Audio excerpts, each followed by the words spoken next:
ஹல்லேலூயா. அப்படி இருக்கிற இடத்துல கண்களை மூடலாமா கொஞ்ச நேரம்?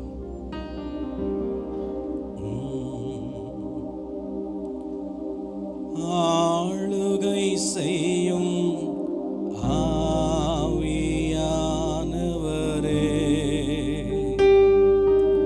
பலியாய் தந்தே பரிசுத்தமானவரே.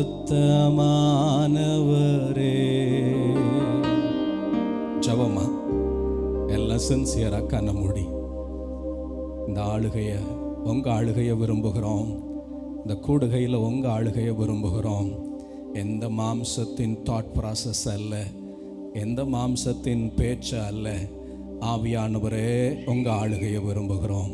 பரிசுத்த ஆவியானவரே உங்க நடத்துதலை விரும்புகிறோம். என் ஆத்மாவுக்கு தேவையானதை வாஞ்சித்து வந்திருக்கிறேன். போதகரே, சத்திய ஆவியானவரே, உம்மை விரும்பி அழைக்கிறேன். எங்கள் மத்தியிலே அசைவாட உம்மை விரும்பி அழைக்கிறேன். எல்லா வாயத்திறந்து ஒரு விசேஷம் சொல்லலாமா? சத்திய ஆவியானவரே, உம்மை விரும்பி அழைக்கிறேன் ஆண்டவரே. எங்கள் போதகரே, உம்மை விரும்பி அழைக்கிறான் ஆண்டவரே.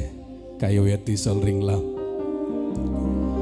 ஆளுகை செய்யும் ஆவியானவரே, பலியாய் தந்தே பரிசுத்தமானவரே,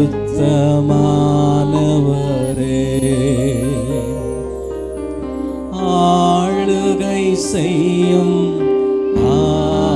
ஆவியானவரே, பலியாய் தந்தே பரிசுத்தமானவரே,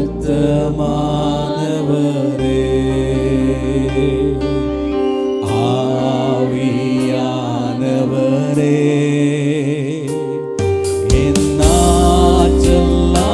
என்னாற்றலானவரே. சொல்லலாமா? தகப்பனே, உங்கள் சமூகத்தை வாஞ்சிக்கிறோம். ஆளுகை செய்யும் ஆவியானவரே,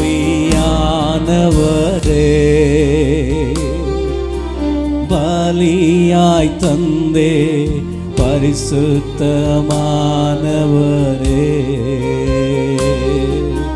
புதிதாக்கும் பரிசுத்தரே,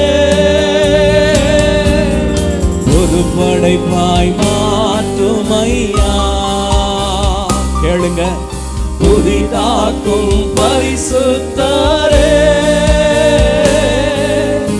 ஒரு படைப்பாய் மாற்றுமையா. உடைத்து வீடும் என்னை உருவாக்கும், உடைத்து வீடும் என்னை உருவாக்கும். பண்படுத்தும் பயன்படுத்தும், பண்படுத்தும் என்னை பயன்படுத்தும். ஆளுகை செய்யும் ஆவியானவரே, உம்மை விரும்பி அழைக்கிறோம். பரிசுத்த ஆவியானவரே, எங்கள் மத்தியில் அசைவாடு உம்மை விரும்பி அழைக்கிறோயா.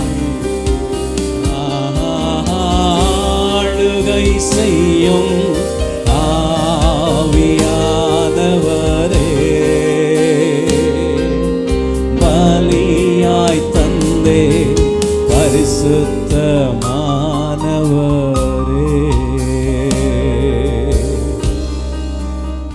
எங்கள் பரிசுத்த ஆவியானவரே, உம்மை மனதார வரவேற்கிற ஆண்டவரே.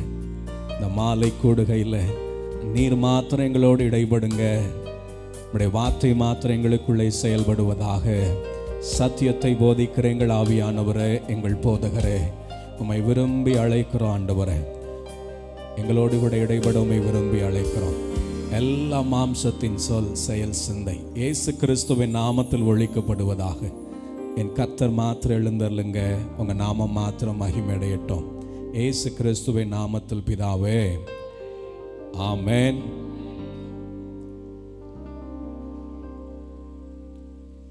இந்த புது வருஷம் தொடங்கும் போது 2 கேள்விகளோடு ஆரம்பித்தோம். எத்தனை பேருக்கு அந்த கேள்வி ஞாபகம் இருக்கு?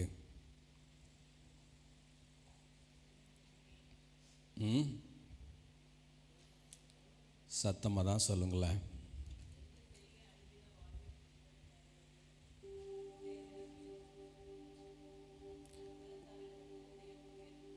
ஆமாம், முதல் கேள்வி என்னன்னா, எது உங்களை வேறுபடுத்தி வித்தியாசப்படுத்தி காட்டுகிறது?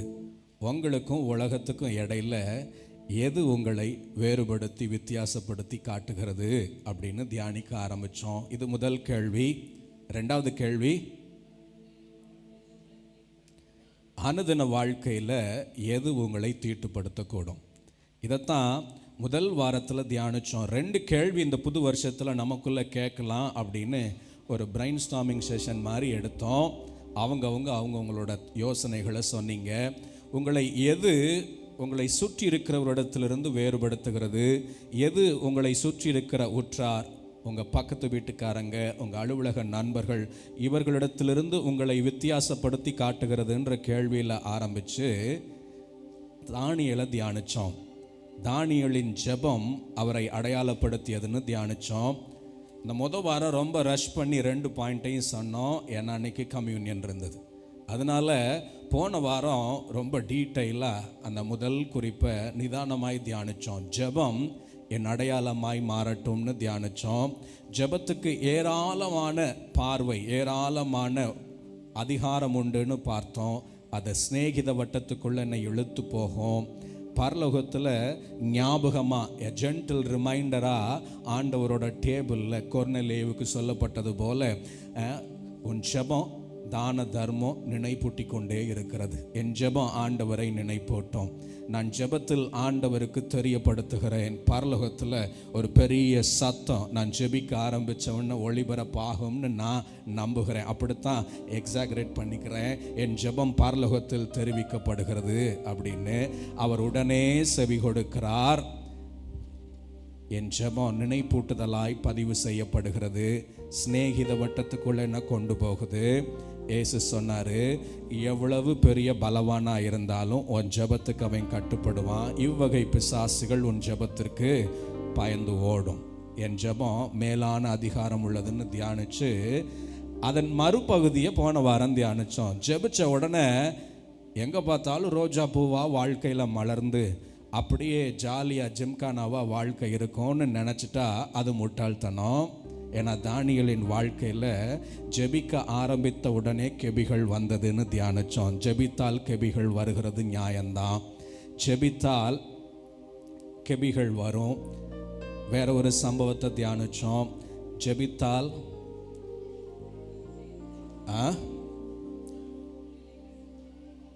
சூழ்நிலை கடினமாகும்னு தியானித்தோம். வேற துர்ச்செய்தி வரும். ஆமாம், ஜெபித்தால் கெபிகள் வரலாம்.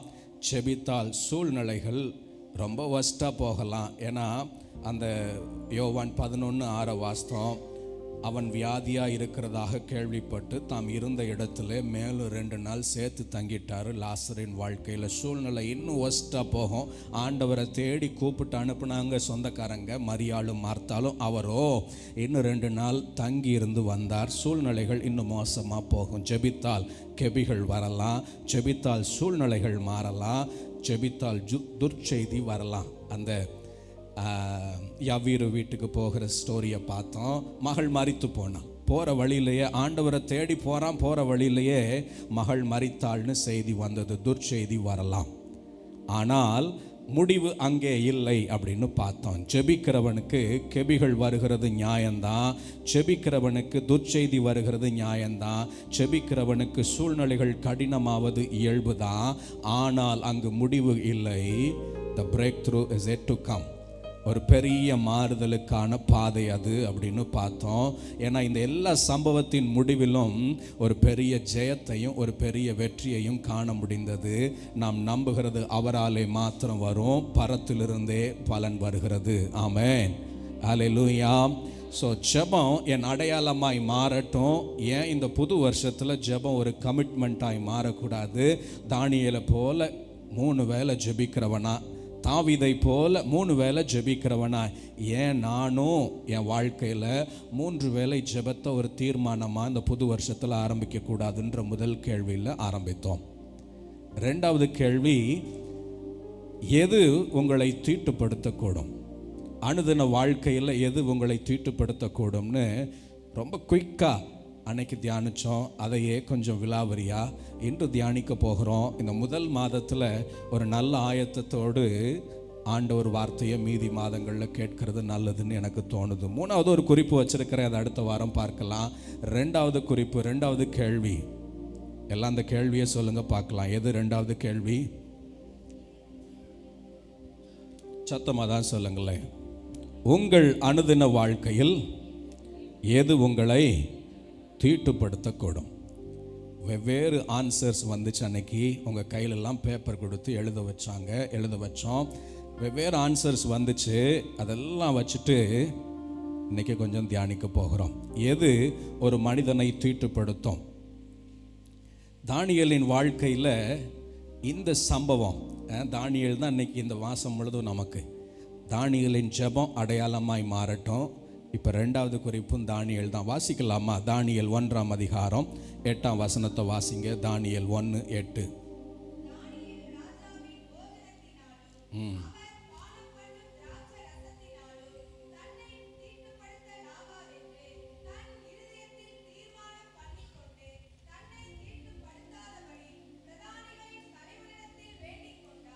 ஆமென், ஆமென். தானியேல் ராஜாவின் போஜனத்தினாலே தன்னை தீட்டுப்படுத்தலாகாது என்று. ராஜாவின் போஜனம் அவருக்கு தீட்டாய்ப்பட்டது. அவரோட கூட 50-100 வாலிபர்கள் வந்திருக்கிறதற்கு வாய்ப்பு உண்டு. யூத ஜனத்தை சிறைபிடித்து கொண்டு வந்தார் பாபிலோன் ராஜா. இவங்கெல்லாம் யூத குலத்தின் பிரபுக்கள்மார்களின் பிள்ளைகள், கொஞ்சம் ராயல் பிளட் லைன். அப்படிப்பட்ட இந்த பிள்ளைகளை அவர் அழைத்து வருகிறார். எதற்கு?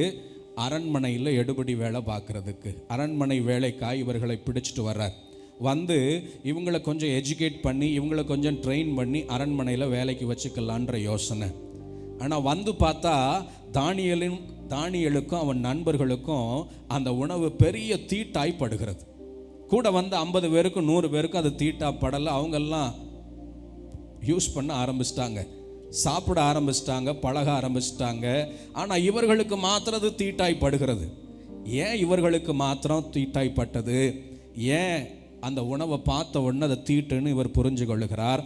நீங்கள் பழைய ஏற்பாட்டில் சில சம்பவங்களை படித்தால் உங்களுக்கு புரியும். லேவியராகமம் 11ஆம் அதிகாரத்துக்கு நீங்கள் திரும்பினீங்கன்னா அங்கே மோசேக்கு ஆண்டவர் சொல்லுகிற சில வாக்கியங்கள், எவைகளெல்லாம் நீங்கள் தொடக்கூடாது, புசிக்கக்கூடாதுன்னு ஆண்டவர் சொல்லுகிறார். வாங்க பார்க்கலாம். லேவியராகமம் 11ஆம் அதிகாரம் 3-4 வசனங்களை வாசிங்க.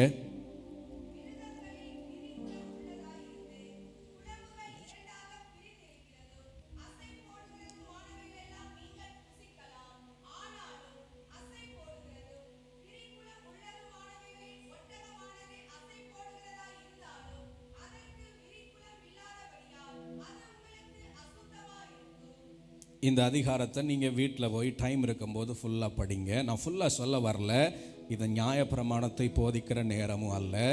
என்ன சொல்ல வர்றாரு? ஆண்டவர் சிலவைகளை விளக்குகிறார், அவ்வளோதான். சிலவைகள் விளக்கப்பட்டிருக்கிறது, தொடாத, இதை சாப்பிடாத, இதை ருசி பாராதன்னு சிலவைகளை விலக்கி வைக்கிறார். ஆண்டவர் தானே படைக்கிறாரு, தான் படைத்த எல்லாவற்றையும் நல்லது என்று கண்டார். ஏன் பின்னாடி விளக்குறாரு?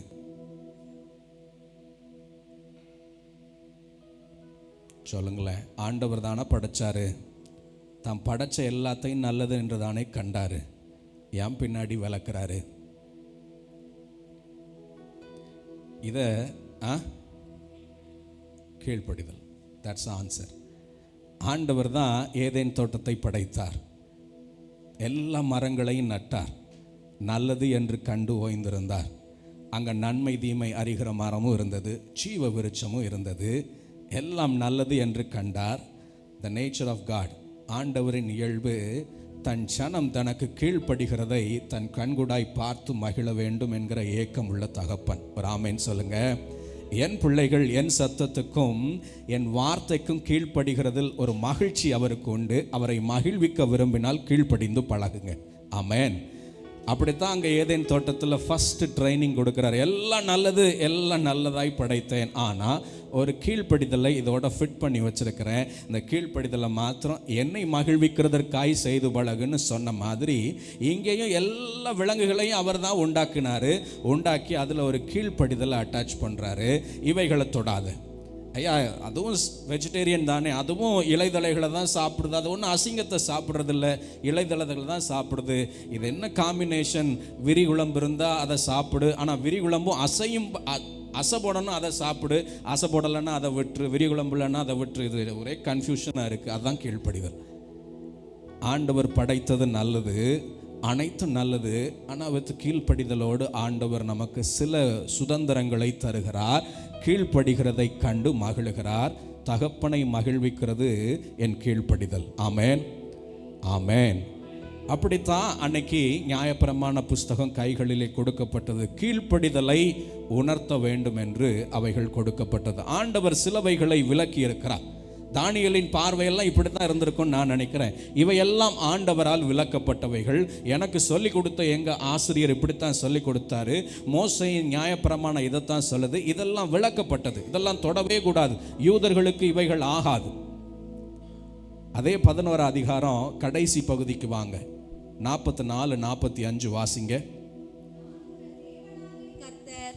நான் பரிசுத்தர் ஆகையால் தரையில் ஊறுகிற எந்த பிராணிகளிலும் உங்களை தீட்டுப்படுத்தாமல் உங்களை பரிசுத்தமாக்கி கொண்டு பரிசுத்தராய் இருப்பீர்களாக நான் உங்கள் தேவனாய் இருக்கும்படி உங்களை எகிப்து தேசத்திலிருந்து வரப்பண்ணின கர்த்தர் நான் பரிசுத்தர் ஆகையால் நீங்களும் பரிசுத்தராய் இருப்பீர்களாக. எந்த வார்த்தையை அழுத்தி அழுத்தி அழுத்தி சொல்றாரு? சத்தமா சொல்லுங்களேன். பரிசுத்தர். ஐயா, இந்த கீழ்ப்படிதல் ஒரு சரீரப்பிரகாரமான கீழ்ப்படிதல். இதை விளக்கிடு, எனக்காக விளக்கிடு. இதை தொடாத, எனக்காக தொடாத. உன் கீழ்ப்படிதலை நான் காண விரும்புகிறேன், அதில் மகிழ்ந்திருக்க விரும்புகிறேன். இந்த கீழ்ப்படிதல்ல நான் ஒரு மகிமை அடைகிறேன். நான் பரிசுத்தர் என்கிற மகிமையை அடைகிறேன். எனக்காய் நீ விளக்குகிறவைகள் எல்லாம் என்னை பரிசுத்தர் என்று அறிவிக்கிறது. ஒரு ஆமேன் சொல்லுங்க. ஆமேன். பக்கத்தில் பார்த்து சொல்றீங்களா? நீங்க ஆண்டவருக்காய் விளக்குகிற அனைத்தும், நல்ல சத்தமாக சொல்லுங்க, நீங்க ஆண்டவருக்காய் விளக்குகிற அனைத்தும் ஆண்டவரை பரிசுத்தர் என்று அறிவிக்கிறது. ஆமென். ஆண்டவர் நிமித்தம் என் வாழ்க்கையில் நான் எவைகளை விளக்குகிறேனோ அவைகள் என் ஆண்டவரை மகிமைப்படுத்தும். அவர் ஹோலின்னு மகிமைப்படுத்தும். ஆமென், ஹல்லேலூயா. ஆண்டவர் விரும்புகிற மிக மிக முக்கியம்னு நான் தியானிக்கிறது அவர் நாமத்தில் ஒன்று பரிசுத்தர் என்கிற நாமம். ஏன் அப்படி சொன்னேன்? முன்னாடி சொல்லியிருக்கேன்னு தெரில. என்னுடைய தியானம் இது. என் நேரமும் காதுகளில் ஒழிக்கிறதற்கு நல்லவரே என்ற மியூசிக் அவர் வைக்கலை. என் நேரமும் காதுகளில் கேட்கிறதற்கு சர்வ வல்லவரே என்ற நாமத்தை அவர் வைக்கலை. யெகோவா என்கிற மியூசிக்கை வைக்கலை. ஒரே ஒரு மியூசிக் தான். என்ன மியூசிக்கு? சேனைகளின் கர்த்தர் பரிசுத்தர், சேனைகளின் கர்த்தர் பரிசுத்தர், சேனைகளின் கர்த்தர் பரிசுத்தர், பரிசுத்தர் பரிசுத்தரே, ஆஹா பரிசுத்தர் நீ பரிசுத்தரே. ஆமென், ஹல்லேலூயா. அவர் விரும்புகிற நாமங்களில் பிரதான நாமம்னு என்னுடைய தியானம் பரிசுத்தர் என்கிற நாமம். அதில் அவர் மகிழ்ந்திருக்க வேண்டும். அதனால தான் 24 மணி நேரமும் ஓய்வின்றி துதிக்கிற கோடி தூதர்களை சுற்றி நிற்க வைத்து அழகான மியூசிக்கில், அழகான பிச்சில், எல்லா மியூசிக்கின் உச்சிதங்களை அங்கே போனால் நம்ம கேட்கலான்னு நினைக்கிறேன். எல்லா ஸ்கேலில், எல்லா ஜானரில் தெரியல, மிகவும் ரசிக்கும்படியாய் ஒரு அழகான நேர்த்தியான இசை அங்கு ஒலித்து கொண்டே இருக்கும். அது பரிசுத்தர் என்றே ஒலிக்கும். ரெண்டாவது, ஏன் அவர் பரிசுத்தர் என்று, பரிசுத்தர் நாமத்தை அவர் அதிகம் விரும்புகிறார்னு நான் தியானிக்கிறது இந்த வசனம்தான். அவர் நான் நல்லவனாக இருக்கிறதுனால நீங்கள் நல்லவனாக இருன்னு சொன்னதா தெரியல. நான் வல்லமையுள்ளவனாக இருக்கிறது போல நீயும் வல்லவனாக இருன்னு சொன்னதில்ல, நான் பரிசுத்தராக இருக்கிறது போல நீ பரிசுத்தராக இரு என்று சொன்னது உண்டு. ஆமென். அவர் விரும்புகிறார் தன் பிள்ளைகள் தன்னை போல் இருக்க வேண்டும் என்று. அதற்கு அவர் தெரிந்து கொண்ட கேரக்டர், அவர் தெரிந்து கொண்ட நாமம், நான் பரிசுத்தர், பி ஹோலி, நீயும் பரிசுத்தராயிரு. ஆமென். ஹல்லேலூயா. ஒரு ஸ்கேல் ஏற்றிக்கலாமா? கொஞ்ச நேரம் கை வைத்து ஒரு நிமிஷம். நமக்கு கிடைச்ச வாய்ப்பு தானே. கோடி தூதர்கள் துதித்து கொண்டிருக்கிற அதே மியூசிக்கை, அதே லிரிக்ஸை எனக்கும் தந்திருக்கிறார். இந்த ஜனத்தை எனக்கென்று ஏற்படுத்தினேன்னு சொன்னார். இவர்கள் என் துதியை சொல்லி வருவார்கள்னு சொன்னார். பெரிய பெரிய பாடகர் தூதர்கள் கூட்டத்தின் நடுவில் 6 சட்டைகள் உண்ட கொயருக்கு நடுவில் எனக்கும் இடம் போட்டு நீ இன்னும் பாடுன்னு என்னையும் அவர் அலங்கரிக்கிறாரே. இந்த பாக்கியத்தில் நான் என்னன்னு சொல்லணும்? கை உயர்த்தி சொல்லுங்க. மனதார இந்த பாக்கியத்தை உணர்ந்தவர்களாய், சேனைகளின் கர்த்தர் பரிசுத்தர், சேனைகளின் கர்த்தர் பரிசுத்தர், சேனைகளின் கர்த்தர் பரிசுத்தர்,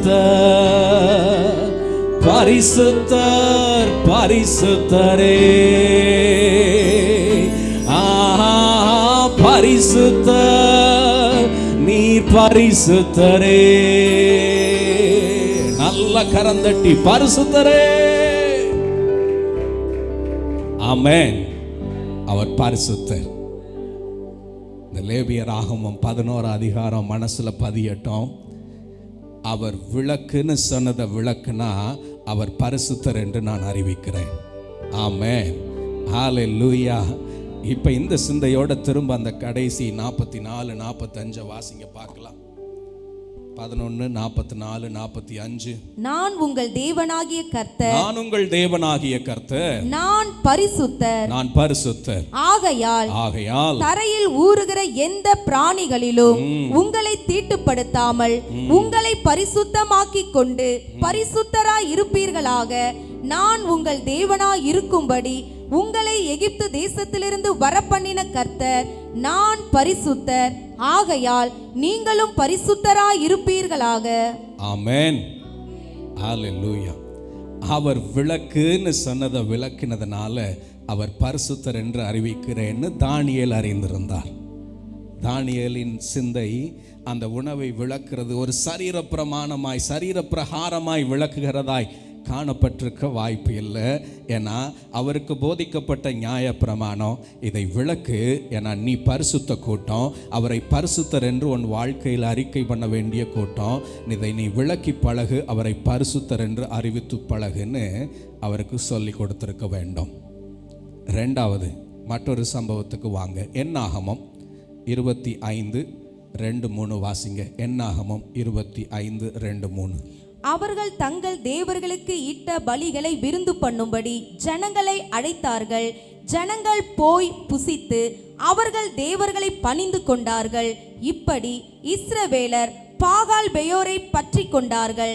அதனால் இஸ்ரவேலர் மேல் கர்த்தருடைய கோபம் உண்டது. ஐயா, தானியேல் இந்த உணவை தீட்டுன்னு நினைக்கிறதற்கு மற்றொரு முக்கியமான காரணம் என்னவா இருந்திருக்கலாம்? எழுதப்படலை, என்னவா இருந்திருக்கலாம்? முதல் காரியம், அவைகள் தீட்டானவைகளாக இருந்திருக்கலாம். விலக்கப்பட்ட விலங்குகளும் விலக்கப்பட்ட ஊரும் பிராணிகளும் விலக்கப்பட்ட பறவைகளும் அங்கு அடித்து புசிக்கிறதற்காய் வைக்கப்பட்டிருக்கலாம். ஒன்று. மற்றொன்று, அவைகள் அந்த ராஜாவின் பேரிலோ அங்கிருந்த அவர்களின் தெய்வத்தின் பேரிலோ படைக்கப்பட்டிருக்கலாம். அப்படி ஒருவேளை அது அந்நிய தெய்வனுக்கோ இல்லை ஒரு ராஜாவாகிய மனிதனுக்கோ படைக்கப்பட்டிருந்தா அவைகளை விட்டு விலகி இருக்க வேண்டியது நியாயப்பிரமாணம். இது ஆண்டவர் விரும்பாத ஒன்று. இங்கே இந்த சம்பவத்தில் என்னாகமத்தில் ஆண்டவர் பாகாலுக்கு பலி செலுத்தினதுனால வாசிங்க, கர்த்தருடைய கோபம் இஸ்ரவேல் மேல் மூண்டது. 2ஆம் வசனம் போடு தம்பி. 2 வா. அவர்கள் எல்லாம் சேர்ந்து வாசிங்க. அவர்கள் தங்கள் தேவர்களுக்கு இட்ட பலிகளை விருந்து பண்ணும்படி ஜனங்களை அழைத்தார்கள். இது எந்த சம்பவம் தெரியுமா? பிழையாம் வரலாறு. பிழையாம் ஒரு துருபதேசத்தை பண்ணி அங்கே இருக்கிற அந்நிய ஸ்திரீகளை ஊருக்குள்ளே விட்டதுனால அவர்கள் தங்கள் தெய்வத்திற்கு பலியிட்டு, அவங்க தான் பலியிடுறாங்க, ஆனால் சாப்பிட மாத்திரம் நம்ம ஆட்களை கூப்பிடுறாங்க. அவர்கள் தங்கள் தெய்வத்திற்கு இட்ட பலிகளை விருந்துண்ணும்படி ஜனங்களை அழைத்தார்கள். ஜனங்கள் போய் புசித்து அவர்கள் தேவர்களை பணிந்து கொண்டார்கள். அடுத்து 3, இப்படி இஸ்ரவேலர் பாகால் பேயோரை பற்றி கொண்டார்கள். தேவ கோபம் அவர்கள் மேல் மூண்டது. 1 கொரிந்தியர் 10:18 முக்கியமான வார்த்தை. ஏன் இவ்வளவு முக்கியமாய் பார்க்கப்படுகிறது? அந்நிய தெய்வங்களுக்கு இட்ட பலிகளில் பங்கு வருகிறது. மாம்சத்தின்படியான இஸ்ரவேலரை பாருங்கள். பலிகளை புசிக்கிறவர்கள் பலிபீடத்தோட, வாசிக்கிறீங்களா? செகண்ட் சென்டென்ஸை வாசிங்க. பலிகளை புசிக்கிறவர்கள் பலிபீடத்தோட ஐக்கியமாயிருக்கிறார்கள். இது ஆண்டவர் விரும்பாதது. என் ஜனம் என்னை மாத்திரம் பலியிடணும், எனக்கு மாத்திரம் பலி செலுத்தணும், என்னை மாத்திரம் சார்ந்து கொள்ளணும், என்னோட ஐக்கியமாக இருக்க வேண்டும். நான் அந்நிய தெய்வத்துக்கு பலியிட்டவைகளில் பங்கெடுப்பேனாய் ஆகில் நான் தேவ ஐக்கியத்தை விட்டு வேறொரு ஐக்கியத்தை விரும்புகிறேன். தேவ ஐக்கியம் அங்கே தடைபடுகிறது. இதை தானியேல் உணர்ந்திருக்க வேண்டும். பலிபிடத்தில் இருக்கிறவைகளை புசிக்கிறது அந்த பலிபிடத்தோட ஒரு கம்யூனியனை உண்டு பண்ணுகிறது, ஒரு ஐக்கியத்தை உண்டு பண்ணுகிறது. இது எனக்கும் ஆண்டவருக்குமான ஐக்கியத்தை உடைக்கிறது. ஆண்டவர் அதை விரும்புகிறதில்லை. இதைத்தான் தானியேல் உணர்ந்திருக்க வேண்டும். அதனால் அவைகளை தீட்டுன்னு ஒதுக்கிறார். தீட்டுனா என்ன?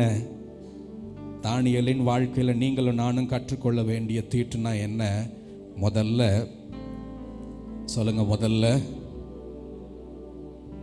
ஆண்டவர் விலக்கினவைகளை நான் விளக்கினால் அவரை பரிசுத்தர் என்று அறிவிக்கிறேன். ஆண்டவர் விலக்கினவைகளை நானும் விளக்கினா பரிசுத்தர் என்று அறிவிக்கிறேன். 2வது, ஆண்டவரின் ஐக்கியத்தை விட வேறொரு ஐக்கியத்தை அதிகமாய் நாடி பிழைப்பேனே ஆகில் அதை தீட்டாய் மாறி போகும். ஆண்டவரின் ஐக்கியமே பிரதானம். வேறவைகளோடு நான் ஐக்கியமாக இருப்பேனே ஆகில் அங்கே எனக்கு ஆண்டவருக்குள்ள ஐக்கியம் தடைபடுகிறது. என் ஆண்டவரின் ஐக்கியத்தை தடை செய்கிற எதுவும் என் வாழ்க்கையில் தீட்டாகவே இருக்க முடியும். ஆமென். கையை உயர்த்தி சொல்லுங்க. முதல் குறிப்பு சொல்லுங்க. முதல் குறிப்பு என்ன குறிப்பு? ஆண்டவர் விளக்கினவைகளை நான் விளக்கினால் அவரை பரிசுத்தர் என்று அறிவிக்கிறேன். அவரை பரிசுத்தர் என்று அறிவிக்கப்படாமல் நான் எவைகளை எனக்குள்ளே சேர்த்து கொள்ளுகிறேனோ, ஆண்டவர் விளக்கின எவைகளை எனக்குள்ளே சேர்த்து கொள்ளுகிறேனோ அவைகள் என் வாழ்க்கையை தீட்டுப்படுத்தும். விளக்கினேனாகில் அவரை பரிசுத்தர் என்று நான் அறிவிக்கிறேன். 2வது, ஆண்டவர் ஐக்கியத்தை குலைக்கிற எதுவும் என்னை தீட்டுப்படுத்தும். ஆமென். ஆண்டவரின் ஐக்கியத்தை குலைக்கிற எதுவும், வேறே பலிபிடத்தோடு ஐக்கியப்படுத்துகிற எதுவும் என்னை தீட்டுப்படுத்தும். வேறே பலிபிடத்தோடு ஐக்கியப்படுத்துகிற எந்த செயலும் என்னை தீட்டுப்படுத்தும். அது தேவ ஐக்கியத்தை உடைக்கும். ஆமென். ஹல்லேலூயா. என் அனுதின வாழ்க்கையில் என்னை தீட்டுப்படுத்துகிறவைகள் எவைகள் அப்படின்னு யோசிக்கிறதற்கு உங்களுக்கு கொடுக்கப்பட்ட ஒரு நல்ல டெஃபனிஷனாக இதை பயன்படுத்துங்க. முதல் டெஃபனிஷனு, ஆண்டவர் விளக்கினவைகளை நான் விளக்கினால் நான் பரிசுத்தர் என்று அறிவிக்கிறேன். அப்படி ஒருவேளை விளக்கலைன்னா அது எனக்கு தீட்டாக இருக்கும். ஆண்டவர் விளக்கினவைகளை நான் சேர்த்து கொண்டால் அது என்னை தீட்டுப்படுத்தும். விளக்கினேனே ஆகில் அவரை பரிசுத்தர் என்று அறிவிக்கிறேன். நம்பர் 2, எந்த பலிபிடத்தோடும் நான் ஐக்கியப்பட்டிருப்பேனே ஆகில், தேவ ஐக்கியத்தை விட வேற எந்த பலிபிடத்தில் நான் ஐக்கியப்பட்டிருப்பேனே ஆகில் அது என்னை தீட்டுப்படுத்தும். மாறாக தேவ ஐக்கியத்தில் இருக்கிறதே என்னை தீட்டுப்படாத வாழ்க்கைக்குள்ளே நடத்தும். ஆமென். அல்லேலூயா. இதனால தான் தானியேல் இந்த உணவை வேண்டான்னு சொல்லியிருப்பார். இது என்னை தீட்டுப்படுத்தும்னு சொல்லியிருப்பார். பழைய ஏற்பாட்டில் ஃபிசிக்கல் ஒபீடியன்ஸ், கண்ணில் பார்க்கணும் அந்த கீழ்ப்படிதலை. அந்த கீழ்ப்படிதலின் செய்கைகள் சரீரத்துக்கு அடுத்தவைகள், முழுசும் ஃபிசிக்கல் தான். ஆனால் ஆண்டவர் வந்ததுக்கு பின்னாடி இதெல்லாம் ஆகாது தம்பி, நீ கண் பார்வைக்கு நல்லா தான் இருக்கிற, ஆனால் இருதயத்திலோ மகா திருக்கும் கேடு இருக்கு. இந்த பிஹேவியருக்கு பேர் மாயக்காரரேன்ற பிஹேவியர்னு சொல்கிறார். நிறைய நேரம் பரிசேயர் அப்படி தான் அவர் சத்தம் போடுவார், டேய் நீ பண்ணுறதெல்லாம் நியாயமாக பண்ணுற, ஆனால் உள்ளத்திலோ மகா கேடுள்ளவன், நீ வெள்ளையடிக்கப்பட்ட கல்லறை, மாயக்காரரே அப்படின்னு புதிய ஏற்பாட்டில் புதிய டெஃபனிஷனை ஒன்று தருகிறார். அந்த டெஃபனிஷன் நமக்கும் பொருந்தும். ஃபிசிக்கல் ஒபீடியன்ஸ் அல்ல. ஆண்டவர் சொல்லுகிறார் எது ஒரு மனிதனை தீட்டுப்படுத்தும். வாங்க பார்க்கலாம், மார்க் 7க்கு வாங்க. எது ஒரு மனிதனை தீட்டுப்படுத்தும், இயேசு என்ன சொல்லுகிறார்? 18 வாசிக்கலாம். அவர் ஜனங்களை விட்டு வீட்டுக்குள் பிரவேசித்த போது, மார்க் 7:18, அதற்கு அவர் நீங்களும் இவ்வளவு உணர்வில்லாதவர்களா? புறம்பே இருந்து மனுஷனுக்குள்ளே போகிறதொன்றும் அவனை தீட்டுப்படுத்த மாட்டாதென்று நீங்கள் அறிந்து கொள்ளவில்லையா? அது அவன் இருதயத்தில் போகாமல் வயிற்றிலே போகிறது. அதிலிருந்து எல்லா போஜனங்களின் அசுத்தங்களையும் கழிக்கிற ஆசன வழியாய் நீங்கி போகும். மனுஷனுக்குள்ளே இருந்து புறப்படுகிறதே மனுஷனை தீட்டுப்படுத்தும். எப்படி எனில், மனுஷருடைய இருதயத்திற்குள் இருந்து பொல்லாத சிந்தனைகளும் விபசாரங்களும் வேசித்தனங்களும் கொலை பாதகங்களும் களவுகளும் பொருளாசைகளும் துஷ்டத்தனங்களும் கபடும் காம விகாரமும் வன்கண்ணும் தூஷணமும் பெருமையும் மதிகேடும் புறப்பட்டு வரும். பொல்லாங்கனவைகளாகிய இவைகள் எல்லாம் உள்ளத்திலிருந்து புறப்பட்டு மனுஷனை தீட்டுப்படுத்தும் என்றார். போதும். ஆண்டவர் தருகிற டெஃபனிஷன் பிசிக்கல் ஒபீடியன்ஸ் இல்ல, பார்வைக்கு நீதிமான் அல்ல, வெள்ளையடிக்கப்பட்ட வெளிப்புற கல்லறை அல்ல. ஆண்டவர் இருதயத்தை பார்க்க விரும்புகிறார். ஆண்டவர் சொல்லுகிறார், ஒரு மனிதனை எது தீட்டுப்படுத்தும்? நீ வெளியே நல்ல கழுவி சுத்தமாக வச்சிருக்கிறதல்ல ஒரு மனிதனை தீட்டுப்படுத்தாத செயல். ஐயா, உன் இருதயத்தில் உன் தீட்டு, உன் இருதயத்தில் உண்டு உன் தீட்டு. இதில் முக்கியமான நீங்கள் கோடு போட வேண்டிய வசனம் 19ஆம் வசனம் என்ன சொல்கிறாரு? அது அவன் இருதயத்தில் போகாமல் வயிற்றிலே போகிறது. அப்படின்னா எதெல்லாம் இருதயத்துக்குள் போகுமோ அவைகள் ஒரு மனிதனை தீட்டுப்படுத்தும். அவைகள் பொல்லாத சிந்தைகளாகவும் பொல்லாத நினைவுகளாகவும் பொல்லாத காரியமாகவும் என் இருதயத்திலிருந்து வெளியே புறப்பட்டு வரும். என்ன சொல்ல வர்றார் ஆண்டவர்? ஐயா, நீ சுத்தமானதை சாப்பிட்றதுனாலையோ விரி உளம்பும் அசை போடுறதையும் சாப்பிட்றதுனாலையும் நீ தீட்டில்லாமல் இருக்க முடியாது. உள்ளே போகிறது எதுவும் மனுஷனை தீட்டுப்படுத்தாது. இதெல்லாம் வயிற்றுக்குள்ளே போயிடும், ஆசன வழியாக வெளியே போயிடும். ஆனால் இருதயத்துக்குள்ளே எது போகுதோ அது அந்த மனுஷனை தீட்டுப்படுத்தி பொல்லாத சிந்தையாய், பொல்லாத இருதயமாய், பொல்லாத நினைவுகளாய், பொல்லாத மதிகேடாய், பொல்லாத பெருமையாய், தூஷணமாய் வெளிப்படும். அது மனுஷனை தீட்டுப்படுத்தும். ஆமேன், ஆமேன். இந்த புதிய ஏற்பாட்டு புதிய உடன்படிக்கையின் வாழ்க்கையில் எது ஒரு மனுஷனை தீட்டுப்படுத்தும்னு இயேசு டிஃபைன் பண்ணுறாருன்னா, உள்ளத்துக்குள்ளே போய் அங்கே ப்ராசஸ் ஆகி சிந்தையாகவும் செயலாகவும் வெளிப்படுகிற எவைகளெல்லாம் வெளிப்படுகிறதோ அவைகளெல்லாம் மனுஷனை தீட்டுப்படுத்தும். பொல்லாத சிந்தை, நல்ல சிந்தைகளை பற்றி இல்லை. இங்கே டெஃபனிஷனாக கொடுத்துருக்கிறாருல்ல, ஒரு 8-9 பாயிண்ட் கொடுத்துருக்கிறாரு. இதெல்லாம் மனுஷனை தீட்டுப்படுத்தும். எனக்குள்ள எது போகுதோ அது இருதயத்துக்குள்ளே போச்சுன்னா அவைகள் ப்ராசஸ் செய்யப்படும். ப்ராசஸ் செய்யப்பட்டு அவைகள் பொல்லாத சிந்தனைகளும் விபச்சாரங்களும் வேசித்தனங்களும் கொலைபாதகங்களும் களவுகளும் பொருளாசைகளும் துஷ்டதனங்களும் கபடும் காமவிகாரமும் வன்கண்ணும் தூஷணமும் பெருமையும் மதிகேடும் வெளியே மாறி வரும். முதல் சிந்தையாய் வரும், அப்புறம் அந்த சிந்தையை எக்ஸிக்யூட் பண்ணுவான், அது செய்கையாய் வெளியே வரும். இந்த புதிய வருஷத்தில் உள்ள போகிறத ஏன் நீங்கள் வாட்ச் பண்ணக்கூடாது? நான் எதை உள்ள இருதயத்துக்குள்ளே கொண்டு போகிறேனோ, எவைகளை அனுமதிக்கிறேனோ அவைகள் தான் ப்ராசஸ் செய்யப்படுகிறது. இந்த புதிய வருஷத்தில் உள்ள போகிறது எதுன்னு ஏன் நீங்கள் உங்களுக்குள்ளே கேள்வி கேட்கக்கூடாது? எனக்குள்ளே எவைகளை நான் அனுமதிக்கிறேன், என் இருதயத்துக்குள் எவைகளை நான் அனுமதிக்கிறேன். இன்னைக்கு மிக முக்கியமான காரியமாக நான் பார்க்கிறது சோஷியல் மீடியா. பெரிய ஊழிய தலைவர்களில் இருந்து முதல் நிலை விசுவாசிகள் வரைக்கும் இது ஒரு பெரிய ப்ராப்ளமாக இருக்குன்னு தான் நான் நம்புகிறேன். இது தவறென்றே தெரியாத ஒரு நிலைக்கு இன்னைக்கு நம்ம வந்து நிற்கிறோம். ஒரு காலத்தில் நம்ம கிறிஸ்தவ பிள்ளைங்க டிவியில் போய் படம் பார்த்துட்டு வந்தான் தெருவில் அந்த பக்கத்து வீட்டில் அப்படின்னாலே மிதின்னு மிதி விழும். யாராவது வந்து சொல்லிட்டான், இல்லை சொந்தக்காரங்க வீட்டில் டிவி பார்த்துட்டோன்னு அந்த சொந்தக்காரங்க வந்து சொல்லிட்டாங்கன்னா மிதின்னு மிதி விழும் வீட்டில். அவ்வளவு பக்தி வைராக்கியத்தோடு வளர்க்கப்பட்ட இந்த ஜெனரேஷன் கை அடக்கமாக இன்னைக்கு எவைகளையும் மேய்ந்து திரியலாம்னு மாறிடுச்சு பாருங்க. பெரிய ஆட்கள் வரைக்கும், ஏன்னா அங்கே ஃபில்டரே கிடையாது பாருங்க. அவன் கொடுக்கறது தான் ஃபீடு. நான் என்ன பார்க்கணுன்னு நான் முடிவு பண்ண முடியாது, அவன் தான் முடிவு பண்ணுவான். என்னத்தையாவது கொண்டு வருவான், அப்படியே நான் பார்த்துக்கிட்டே இருக்க வேண்டியதுதான். ஒரு காலத்தில் டிவி எவ்வளவோ தேவையில்லைன்னு இருந்தது. ஏன்னா டிவி போட்டால் சுற்றி 5 பேர் வீட்டில் இருப்பான். இந்த சோஷியல் மீடியா வந்ததுக்கப்புறம் அது ஒரு பெரிய ப்ரைவசியை கொண்டு வந்துருச்சு. ஒரு தனி அறையாய் மாற்றி விட்டது. தனி அறை வந்தால் போதுமே, பிசாசு வேணுங்கிற எல்லா விளையாட்டையும் நமக்குள்ளே விளையாடுகிறதற்கு மிக மிக ஏதுவான ஒரு இடமாய் மாறி போனது. டிவியும் சினிமாவும் எவ்வளவோ தேவையில்லைன்னு இன்னைக்கு நிலைமைக்கு மாறிடுச்சு. ஏன்னா நான் தனிமையாய் அமர்ந்து கொள்ள முடியும்.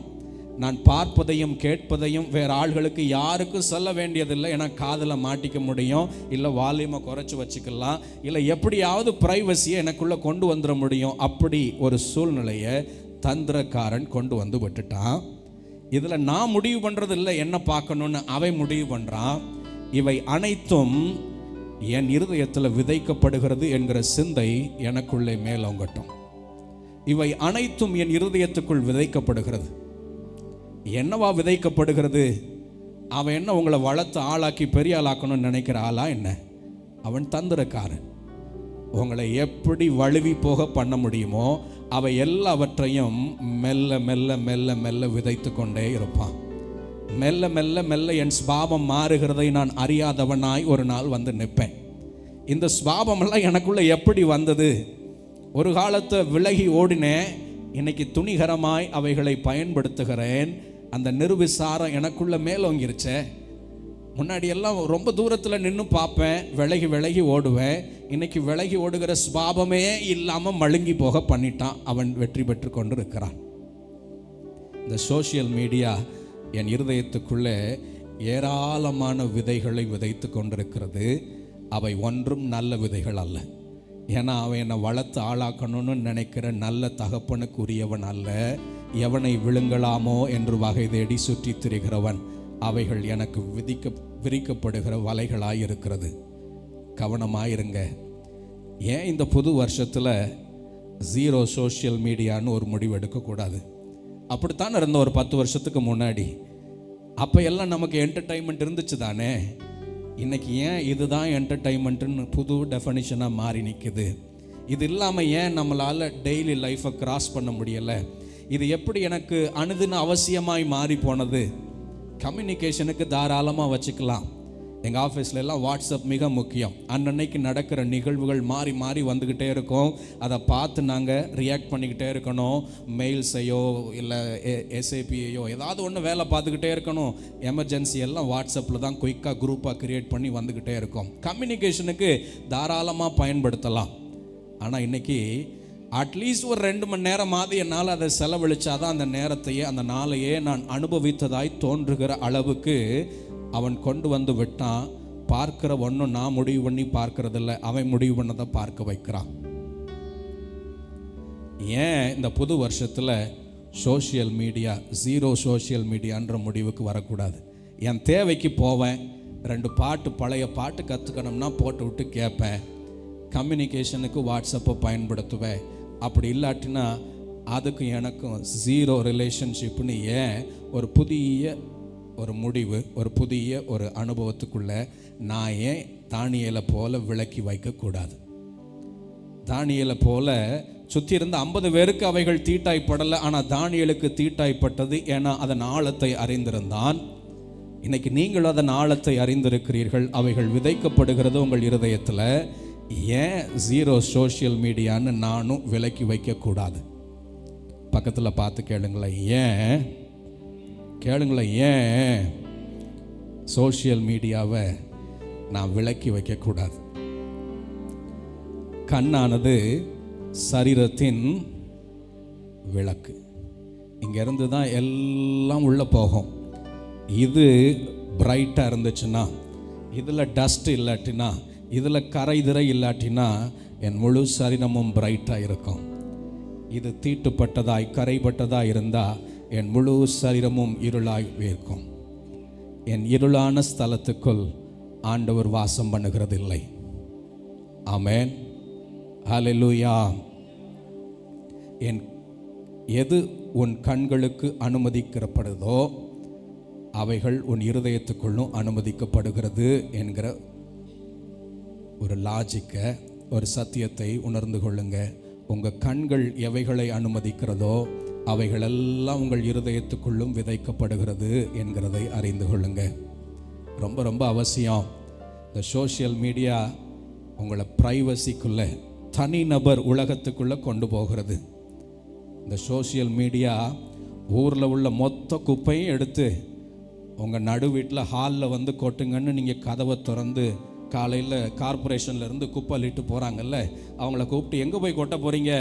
நாங்கள் அந்த பக்கம் மாத்தூர் பக்கம் போய் கொட்ட போகிறோம். இல்லை வாங்க எங்கள் வீட்டில் வந்து கொட்டுங்க வாங்க அப்படின்னு கதவை திறந்து உங்கள் நடு வீட்டை திறந்து ஹாலில் கொட்டுங்கன்னு அனுமதிக்கிறது எவ்வளவு அவலட்சணமோ நம்ம சோஷியல் மீடியாவில் செலவழித்து அனுமதித்து கொண்டே இருக்கிறோம். என் கண்கள் அனுமதிக்கிறது, என் இருதயத்தில் அவைகள் விதைக்கப்படுகிறது.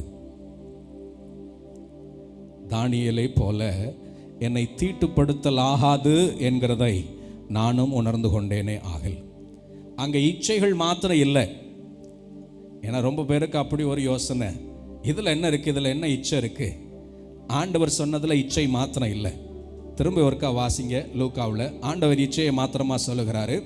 மனுஷருடைய இருதயத்துக்குள்ளிருந்து பொல்லாத சிந்தைகளும் விபச்சாரங்களும் வேசித்தனங்களும் கொலைபாதகங்களும் களவுகளும் பொருளாசைகளும் துஷ்டதனங்களும் கபடும் காமவிகாரமும் வன்கண்ணும் தூஷணமும் பெருமையும் மதிகேடும், ஃபூலிஷ்னஸ், எல்லாத்தையும் விதைச்சிருவான். இவை எல்லாம் சேதப்படுத்தும். வெறும் காமம் மாத்திரம், வெறும் அடல்ட்ரி மாத்திரம் ஒரு மனுஷனை தீட்டுப்படுத்துகிறது இல்லை. ஐயா,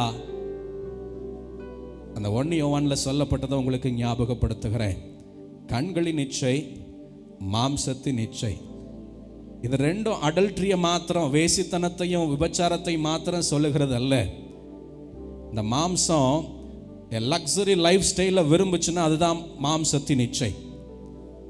இந்த மாம்சம் என்ன ரொம்ப ஷோ ஆஃப், அது எப்படி சொல்கிறது, என்னை பெரிய கிராண்டாக காட்டிக்கணும்னு இந்த மாம்சம் விரும்புதுன்னு பாருங்க. அதுக்காக நான் மெனக்கெடுத்து கொஞ்சம் அப்படி இப்படின்னு காஸ்ட்லியாக ரெடி பண்ணி என்னைய ஷோ ஆஃப் பண்ணுறேன்னு வைங்க. மாம்சத்தின் இச்சை. சரீர பிரகாரமாய் விபச்சாரமும் வேசித்தனமும் மாத்திரம் மாம்சத்தின் இச்சை அல்ல. இந்த மாம்சம் விரும்புகிறதை செய்கிறேன் பாருங்க, அதெல்லாம் மாம்சத்தின் இச்சை. என் உணவு இப்படி இருந்தால் மாத்திரம்தான் சாப்பிடுவேன், இல்லாட்டினா எட்டி உதப்பேன், இல்லாட்டினா நான் சாப்பிடவே மாட்டேன், அது இல்லாட்டினா எனக்கு உணவே ஆகாது, மாம்சத்தின் இச்சை. பார்க்குறதெல்லாம் வாங்கணும்னு நினைக்கிறேன். நல்ல இந்த ட்ரெஸ் மெட்டீரியல் எப்படியாயிலும் மாதத்துக்கு 2 வாங்கிடணும், இல்லை இந்த ஜுவல்லரி எப்படியாவது வருஷத்துக்கு 1 வாங்கிடணும், சேவிங்ஸாக வாங்கினா நல்லது, இல்லை அனுபவிக்க துடிக்கிறேன், மாம்சத்தின் இச்சை. இதெல்லாம் எனக்குள்ளே விதைக்கப்படும். நான் எவைகளை என் கண்களுக்கு அனுமதிக்கிறேனோ அவைகளால் விதைக்கப்படும். ஜீவனத்தின் பெருமை, ஷோ ஆஃப், இவையெல்லாம் விதைக்கப்படும். இவையெல்லாம் என்னை வழுவி போக பண்ணும், என்னை கரைப்படுத்தும், என்னை தீட்டுப்படுத்தும். எவனை விழுங்கலாமோ வென்று வகை தேடி சுற்றி திரிகிறான். தாவீதின் வாழ்க்கையில் நடந்த இந்த சம்பவத்தை உங்களுக்கு நினைவுபடுத்துகிறேன். ஒரு நாள் அவர் உப்பரிகையில் வந்து நிற்கிறார். ஒரு சாயங்கால வேளையில் தன் படுக்கையிலிருந்து எழுந்து உப்பரிகையில் வந்து நிற்கிறார். வீட்டுக்கு எதிர்த்தாப்புல, பால்கனிக்கு எதிர்த்தாப்புல வேற ஒரு வீடு, அந்த வீட்டில் ஒரு அம்மா குளிக்கிறாங்க. நான் இப்படித்தான் தியானிக்கிறேன். இந்த சம்பவம் சொல்லப்பட்டது 11ஆம் அதிகாரம். அவர் வீடு கட்டினது 5வது அதிகாரம். போய் மலை மேலே இருக்கிற ஜியான் கோட்டையை பிடிக்கிறாரு, அதை தாவீதின் நகரமாய் மாத்துறாரு, அங்கே அரண்மனையை கட்டுறார். 5ஆம் அதிகாரத்தில் பேலஸ் கட்டியாச்சு. இந்த சம்பவம் நடக்கிறது 11ஆம் அதிகாரம். இந்த இடைப்பட்ட 6 அதிகாரத்தில் அவர் ஒரு நாளும் பால்கனிக்கு வந்திருக்க மாட்டாரா? சொல்லுங்களேன். டெய்லி பால்கனிக்கு வந்திருப்பார், டெய்லி உப்பரிகைக்கு வந்திருப்பார். எப்போ எல்லாம் வீட்டில் இருக்கிறாரோ அப்போ எல்லாம் அவர் பெட்ரூமும் அங்கே தான் இருந்திருக்கும். பெட்ரூம்லேருந்து வெளியே வந்திருப்பார், பால்கனிக்கு தான் நேராக வந்திருப்பார். எதிர்த்தாப்புல அந்த வீடும் அப்படியே தான் இருந்திருக்கும்னு நான் நம்புகிறேன்.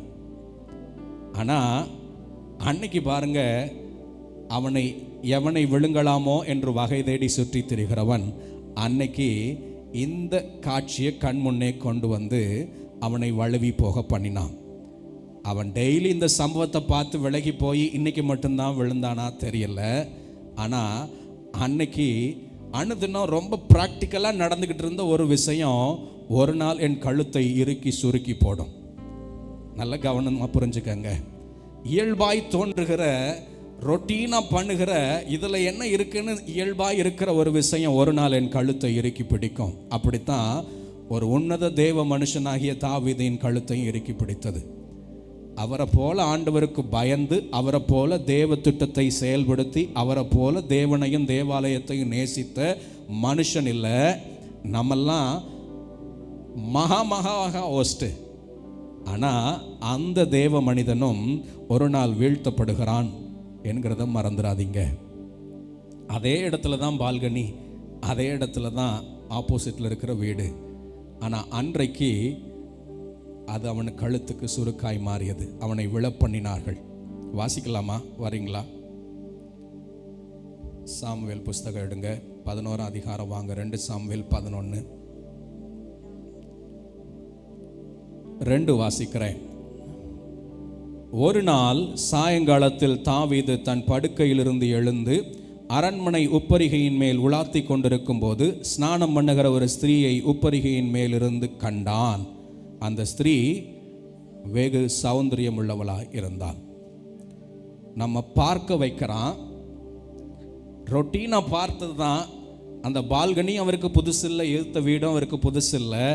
ஆனால் அன்னைக்கு அவனை விழப்பண்ணினான். என்னை பார்க்க வைக்கிறான், கவர்ந்து இழுக்க பண்ணுகிறான், வசீகரமாய் தோன்ற வைக்கிறான். கண்களின் பார்வைக்கு அதை வசீகரமாய் மாற்றுகிறான். கவர்ந்து இழுக்கப்படுகிறோம். கவர்ந்து இழுக்கப்பட்ட உடனே தன் வேலையை ஆரம்பிச்சிடுறான். போய் விசாரிக்க சொல்கிறான், கூட்டிட்டு வர்றான், பாவத்தில் விழுந்து போகிறான். அவன் தன் சுய இச்சையினாலே இழுப்புண்டு சிக்குண்டு சோதிக்கப்படுகிறான். அவன் தன் சுய இச்சையினாலே இழுப்புண்டு சிக்குண்டு சோதிக்கப்படுகிறான். சுய இச்சைன்னு தமிழில் இருக்கு, ஆங்கிலத்தில் ஈவில் டிசையர். நீங்கள் பார்க்கிற ஒவ்வொன்றும் உங்கள் இருதயத்தில் ஆசைகளை வளர்க்கும். ஈவில் டிசையர் பொல்லாத ஆசைகளை வளர்க்கும். அந்த பொல்லாத ஆசையே எனக்குள்ள பொல்லாத சிந்தைகளை உண்டு பண்ணும். என் வஸ்திரத்தை கரைப்படுத்தும், என் சிந்தையை கரைப்படுத்தும், என் இருதயத்தை தீட்டுப்படுத்தும். தாவீது அப்படி தான் தீட்டுப்படுத்துச்சு. தானியேலை பார்க்க வச்சுட்டு அந்த பொல்லாத பார்வை பொல்லாத ஆசையாய் மாறியது. அந்த பொல்லாத ஆசை பொல்லாத பாவமாய் மாறியது. கண்களுக்கு அனுமதிக்கிறவைகள் உங்களை ஒரு நாள் வழுவி போக பண்ணும். கை உயர்த்தி சொல்லுங்க, என் கண்களுக்கு நான் அனுமதிக்கிறவைகள், எல்லாரும் சேர்ந்து சொல்லுங்களேன், என் கண்களுக்கு நான் அனுமதிக்கிறவைகள் என்னை ஒரு நாள் வழுவி போக பண்ணும்.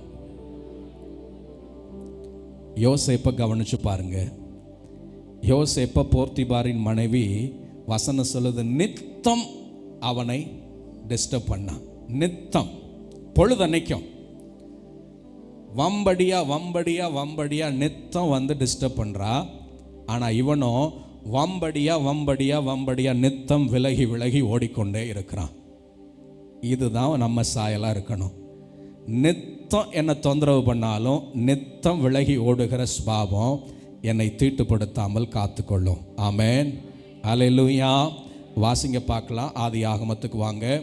39 வாசிக்கிறேன், 39:10 வாசிக்கிறேன். அவள், எல்லாம் சேர்ந்து வாசிங்க, 39:10. அவள், வாசிங்களேன். அவள் நித்தம் நித்தம் யோசேப்போட இப்படி பேசிக்கொண்டு வந்தும் அவன் அவளோட சாயனிக்கவும் அவளோட இருக்கவும் சம்மதிக்கவில்லை. எவ்வளோ நாள்? நித்தம் நித்தம், பல மாதம் பல வருஷம் தெரியல, நித்தம் நித்தம். இதுதான் நாம் கையில் எடுக்க வேண்டிய சுபாவமாக இருக்கணும். நித்தம் நித்தம் அவன் எனக்கு வலை விரித்தாலும் அவன் எனக்கு வலை விரித்தாலும், என் கண்களுக்கு கொண்டு வந்து சிலவைகளை காட்ட நினைத்தாலும், சிலவைகளை என் கண்களுக்கு முன்பாக விதைக்க நினைத்தாலும் அவைகளை அப்பொழுதே விட்டு விலகி ஓடுவேன். இது நான் கடைபிடிக்க வேண்டிய ஒரு பிரதான முக்கியமான சுபாவமாய் மாறட்டும் இந்த வருஷத்தில். நித்தம் நித்தம் விலகி நித்தம் நித்தம் ஓடுகிற சுபாவம் என் சுபாவமாய் மாறட்டும். ஆமென். கையை உயர்த்தி சொல்லுங்க, நித்தம் நித்தம் விலகி நித்தம் நித்தம் ஓடுகிற சுபாவமாய் என் சுபாவம் மாறட்டும். ஹல்லேலூயா, ஹல்லேலூயா. இந்த சோஷியல் மீடியாவை ஜீரோ சோஷியல் மீடியான்னு ஒரு முடிவு எடுத்து பாருங்க. தானியேலை போல நீங்களும் நானும் பார்க்குறதுக்கு மற்றவங்களுக்கு பைத்தியக்கார யோசனை போல தோணலாம். கூட வந்திருக்கிற அந்த 50 வாலிபர்கள் அப்படித்தான் யோசிச்சிருப்பாங்க. உயிர் வாழுகிறதே பெரிய பிரச்சனையாக இருக்குது, இப்போ வந்து வியாக்கியானம் பேசுகிறியே, இதெல்லாம் தேவையா அப்படின்னு அன்றைக்கி தானியேலை திட்டிருப்பாங்க. ஆனால் தானியேலுக்குள்ள ஒரு வைராக்கியம். அவர் விளக்கினவைகளை நான் விளக்குவேன், அவர் பரிசுத்தர் என்று அறிவிக்கிறேன். அவரின் ஐக்கியத்தில் நான் ஆழமாக இருக்க விரும்புகிறேன், வேறே பலிபிடத்தோடு நான் ஐக்கியமாக இருக்க விரும்பவில்லை. அவர் ஐக்கியத்தையே பிரதானமாய் பிடித்து கொள்ள விரும்புகிறேன் அப்படின்னு ஆண்டவரை விசேஷித்து கொள்ளுகிற ஒரு சிந்தை தானியேலுக்குள்ளே உண்டானது. தீட்டாய் தோன்றுகிறவைகளை விளக்கி அவைகளிலிருந்து விலகி இருந்தா. நானும் அதே சுபாவத்துக்குள்ளே ஏன் வரக்கூடாது? ஜீரோ சோஷியல் மீடியான்னு நானும் ஏன் ஆண்டவருக்காக என்னை விசேஷித்து கொள்ளக்கூடாது? நானும் ஏன் விலகி இருக்கக்கூடாது? ஆண்டவரை பரிசுத்தர் என்று அறிவிக்கக்கூடாது? ஆண்டவரின் ஐக்கியமே பெரியது என்று ஏன் அறிவிக்கக்கூடாது? ஆமென், ஹல்லேலூயா. ஒரு இளம் வாலிபன் இருந்தான். கிறிஸ்தவ குடும்பத்தில் பிறந்தவன், கிறிஸ்தவ பெற்றோர்களால் வளர்க்கப்பட்டவன். பெற்றோர்கள் இருவரும் சபையில் மூப்பராய், ஆவிக்குரிய சபையின் மூப்பர்கள். இளம் வயதிலிருந்து சண்டே கிளாஸு, வசனம்னு டிசிப்ளினாக வளர்ந்தவன். கல்லூரிக்கு வெளியூருக்கு படிக்க போகிறான். போன இடங்களில் நண்பர்களின் வட்டம் வித்தியாசமாக இருக்கிறது. அவனை வேறு மனிதனாகவே மாற்றிட்டாங்க. ஒரே ஜாலி, ஒரே ஜிம்கானா, எந்நேரமும் ஆட்டம் பாட்டமாய் மாறி போனான். ஒவ்வொரு ஞாயிற்றுக்கிழமையும் ஃப்ரீ விடுவாங்க காலேஜில். காலையில் 9 மணிக்கு போய் ஈவினிங் 9 மணிக்குள்ளே வந்துடணும். ஒவ்வொரு ஞாயிற்றுக்கிழமையும் விரும்புகிறதை நண்பர்களோடு செய்து வந்தான், மகிழ்ச்சியாய் வாழ்ந்து வந்தான். ஒரு ஞாயிற்றுக்கிழமை ஹாஸ்டலுக்கு திரும்பி வர்றான். லேட் ஆயிடுச்சு, 10:30க்கு மேலே ஆயிடுச்சு, ஹாஸ்டல் க்ளோஸ். வேறு வழி இல்லாமல் காலேஜ் கேரிடரில் படுக்கிறாங்க. கூட வந்த 5-6 பசங்க எல்லாம் ஒன்றா படுக்கிறாங்க. அப்படி கேரிடரில் படுத்திருக்கும்போது அவனுக்கு ஒரு கனவு. அந்த கனவில் அவனுடைய காலேஜ் அறை காட்டப்படுகிறது. அந்த காலேஜ் அறையில் முத நாள் அவங்க அம்மா வந்து விட்டுட்டு போனாங்கல்ல, அவங்க அம்மாவும் அப்பாவும், அந்த சம்பவம் காட்டப்படுகிறது. அப்பா பெட்டியை தூக்கி உள்ளே கொண்டு போய் வைக்கிறார். அம்மா கூட வந்து ரூமை சுற்றி பார்க்குறாங்க. இயேசுவும் கூடவே வருகிறார். அன்னைக்கு ஈவினிங் அவனை விட்டுட்டு போகும்போது ப்ரேயர் பண்ணிட்டு விட்டுட்டு போகிறாங்க. அந்த ஜெபத்தில் ஆண்டவர் நிற்கிறார். இதெல்லாம் அவனுக்கு கனவுல காட்டப்படுது. பேரண்ட்ஸ் போயிட்டாங்க. மறுநாள் காலையில் எழுந்தவொன்னே ஜெபிக்கிறான். ஆண்டவர் கட்டிலின் அருகே அமர்ந்திருக்கிறதை பார்க்கிறான். திரும்ப அன்னைக்கு காலேஜ் முடித்து நைட்டு வர்றான், ஜெபிச்சு படுக்கிறான், ஆண்டவர் இருக்கிறதை பார்க்கிறான். அப்படி மெல்ல அந்த காட்சிகள் மாறுகிறது. நாளாக நாளாக நாளாக இவன் விரும்பின மதுபானங்கள் அந்த அறைக்குள்ளே வருகிறது, நண்பர்களால் கொண்டு வரப்படுகிறது. இவன் விரும்புகிற அந்த புகைப்பிடிக்கிற சிகரெட் உள்ளே வருது. நண்பர்களால் கொண்டு வரப்படுகிறது, திரைப்படங்கள் கொண்டு வரப்படுகிறது. ஒவ்வொன்றா இப்படி அந்த ரூமுக்குள்ள நண்பர்கள் சுற்றி இருக்கிறவங்க கொண்டு வந்து வைக்கிறாங்க. மைய பகுதியில் இருந்த இயேசு மெல்ல விலகி அறையின் என்ட்ரன்ஸுக்கு வந்துட்டார், அறையின் நுழைவாயிலுக்கு வந்துட்டார். வெளியே கேட்டுக்கு வெளியே, கதவுக்கு வெளியே நிற்கிறார். இவன் அந்த பக்கம்தான் போயிட்டு வர்றான். ஆண்டவர் அங்கே தான் நின்று பார்த்துக்கிட்டே இருக்கிறார். இதை பார்த்த உடனே படக்குன்னு முழிச்சிட்டான். இது என்ன? அப்போ அவனுக்குள்ளே ஒரு சத்தம், நீ அனுமதித்திருக்கிற இவைகளோடு என்னால் வாழ முடியாது, இவைகளுக்கு நடுவே என்னால் உலாவ முடியாது. நான் பரிசுத்தர், நான் பரிசுத்தராக இருக்க விரும்புகிறேன், உன்னையும் பரிசுத்தனாக இருக்க அழைத்திருக்கிறேன்ற சத்தம் மாத்திரம் அவனுக்குள்ளே கேட்டது. தேம்பி அழுக ஆரம்பித்தானா.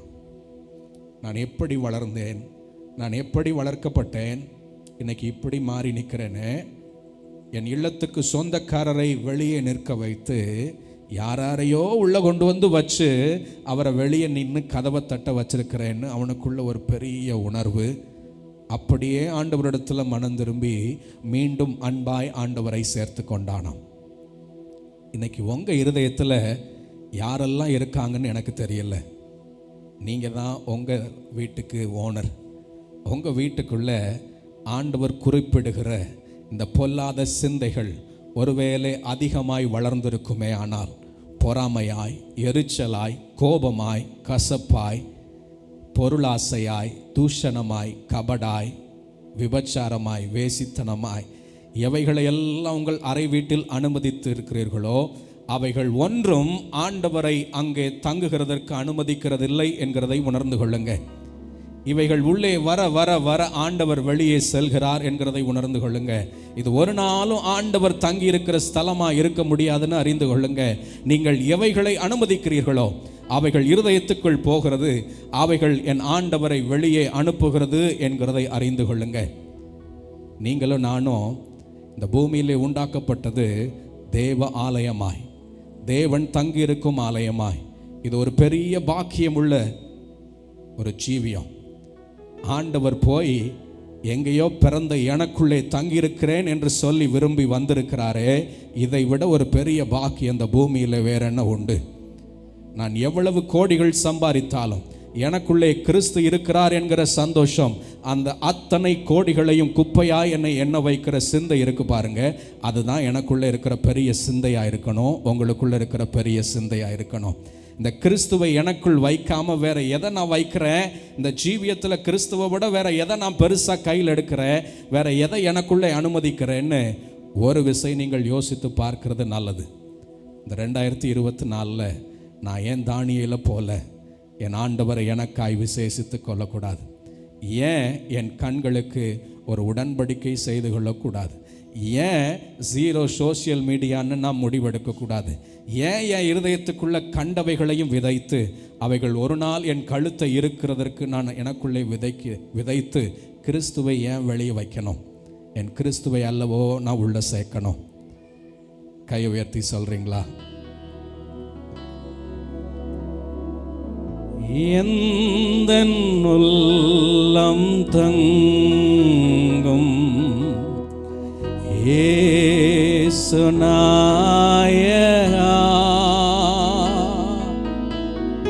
உந்தன் வீடாய் கொள்ளும் இயேசு நாயகா.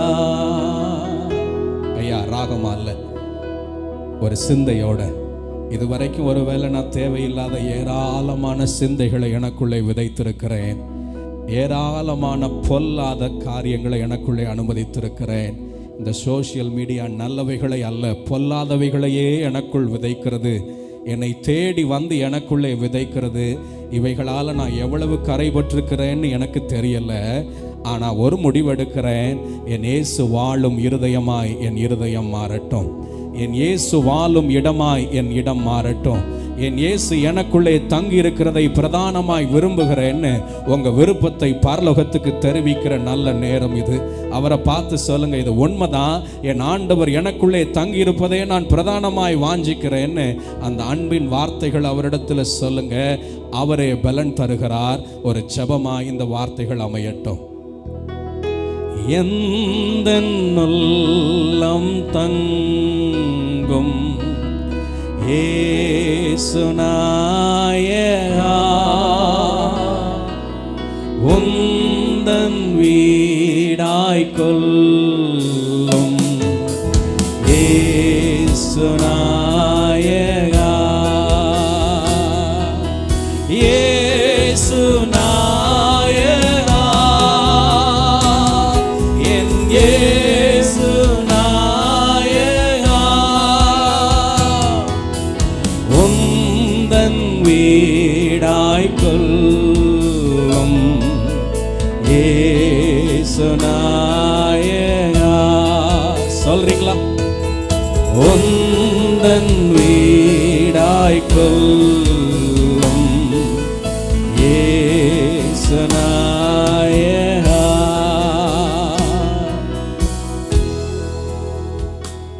கை உயர்த்தி சொல்லுங்க, உங்க வீடாய இருதயம் மாறட்டும் ஆண்டவரே, உங்கள் வீடாய இருதயம் மாறட்டும் ஆண்டவரே. நான் அனுமதித்திருக்கிறவைகள் எல்லாம் உமக்கு ஒப்பானவைகள் அல்ல, அவைகளை அல்ல, உமையே அதிகம் விரும்புகிறேன் ஆண்டவரே. மண்ணுக்காக மாணிக்கத்தை விடுகிறவனாய் அல்ல, நீரே எனக்கு பிரதானம் ஆண்டவரே. உம்மையே விசேஷித்து கொள்ள விரும்புகிறேன். ஆமென். இந்த சிந்தைகள் எல்லாம் வஸ்திரத்தை கரைபடுத்தும்னு உணர்ந்து கொள்ளுங்க. நேரமில்லை. சகரியா தீர்க்க தரிசன புஸ்தகம் 3ஆம் அதிகாரத்தை வீட்டில் போய் படிங்க. அங்கே பிரதான ஆசாரியனாகிய யோசுவா வந்து நிற்கிறார். பக்கத்தில் குற்றப்படுத்துகிற சாத்தானும் வந்து நிற்கிறார். அந்த காட்சியை சகரியா இப்படியாய் பார்க்கிறார். அந்த பிரதான ஆசாரியன் வஸ்திரம் முழுசும் அழுக்கு, பக்கத்தில் சாத்தானும் நிற்கிறான். ஆண்டவர் அந்த சத்துருவை கடிந்து கொண்டு சகரியாக்கு அந்த யோசுவா என்கிற பிரதான ஆசாரியனுக்கு சொல்லுகிறார், உன் அக்கிரமங்கள் நீங்கி மன்னிக்கப்பட்டிருக்கிறது, உனக்கு வேறே வஸ்திரம் கொடுக்கப்பட்டிருக்கிறது. இது எதை உணர்த்துகிறது தெரியுமா? என் அக்கிரம சிந்தை, எனக்குள்ளே நான் அனுமதிக்கிற அக்கிரமங்கள் என் இரட்சிப்பின் வஸ்திரத்தை கரைபடுத்தும். என் இரட்சிப்பின் வஸ்திரம் கரைபடும்.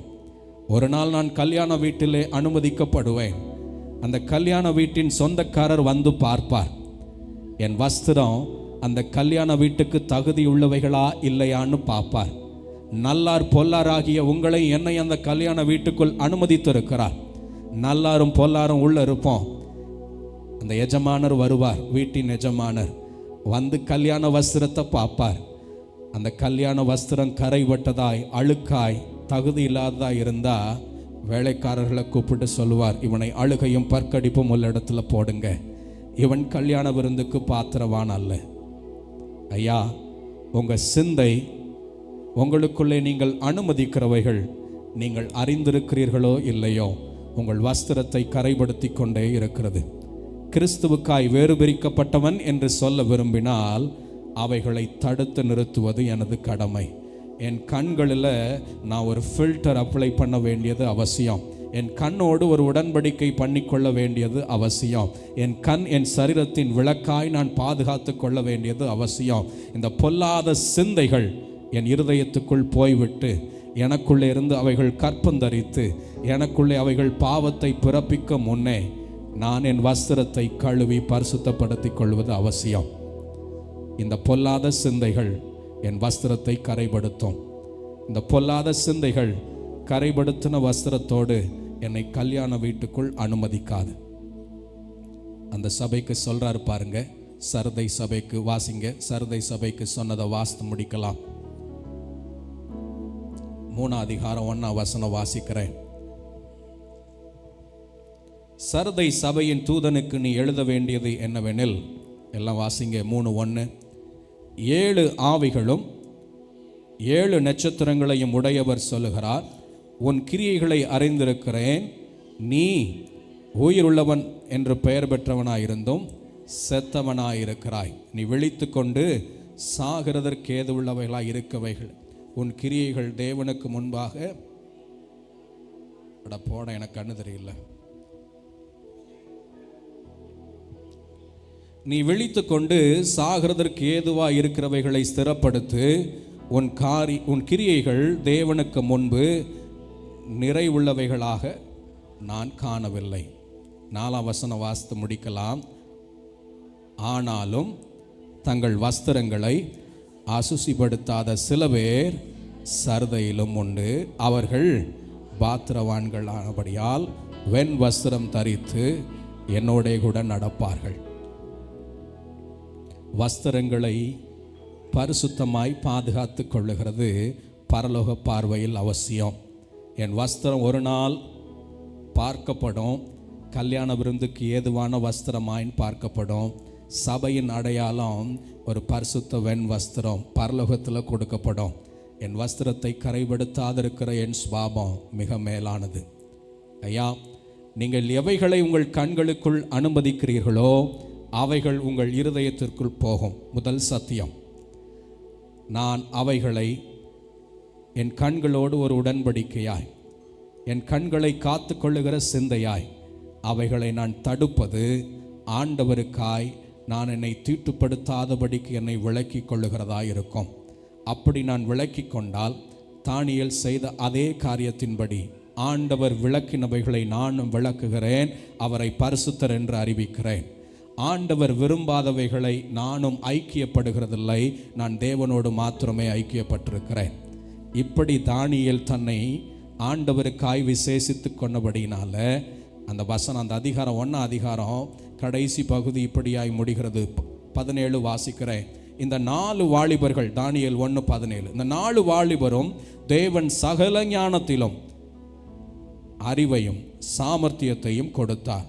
தானியேலை சகல தரிசனங்களையும் சொப்பனங்களையும் அறியத்தக்க அறிவுள்ளவன் ஆக்கினார். ராஜா அவர்களோட பேசினான். 19, அவர்கள் எல்லோருக்குள்ளும் தானியேல், அனனியா, மிஷாவேல், அசரியா என்பவர்களைப் போல வேறொருவரும் காணப்படவில்லை. ஆகையால் இவர்கள் ராஜ சமூகத்தில் நின்றார்கள். நீங்கள் ஆண்டவருக்காய் விசேஷித்துக் கொள்ளுகிறது ஒரு நாளும் பலன் தராமல் இருக்காது. தானியேலுக்கு பலன் தந்தது, அவர்களை ராஜ சமூகத்தில் நிறுத்தியது, அவர்களை விசேஷித்த ஆவியுள்ளவர்களாய் மாற்றியது. பரலோகம் உங்களை மெச்சிக்கொள்ளும். தேவனுக்காய் நீங்கள் விசேஷித்து கொண்டு, தேவனை விசேஷித்து கொண்டு நீங்கள் விளக்குகிற ஒவ்வொன்றும் பரலோகம் பதிவு செய்யும். அதற்கு பெரிய பதில் உண்டு. பரலோகம் உங்களை மெச்சிக்கொள்ளும். ராஜ சமூகத்தில் நிற்பீர்கள். ஆமென், ஆமென். எழுந்து நில்லுங்க, பார்க்கலாம்.